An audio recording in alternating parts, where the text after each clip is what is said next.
sida loo barto programming languages cusub.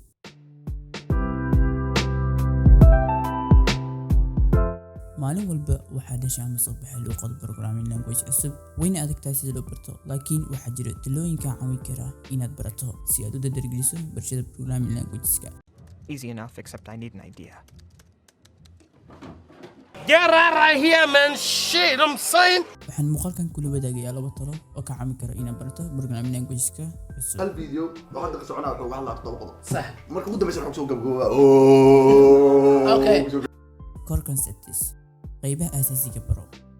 qaab dhismeedka badna luqadaha waa isku mid, laakiin waxay kala duwan yihiin qaabka loo implement garanayo luqad kasta. kaliya waxaa isbedela syntaxka. waxaa ka mid ah qaybaha asaasiga ah sida loopinga, brancheska, data typeska, scope definition iyo consoleka. build something wax dhis. ujeedada ugu weyn ee loo baranayo programming waa in wax cusub la soo kordhiyo. markii aad qaybaha asaasiga barato kadib kan oo dhis wax cusub oo ku salaysan luqadda aad baratay.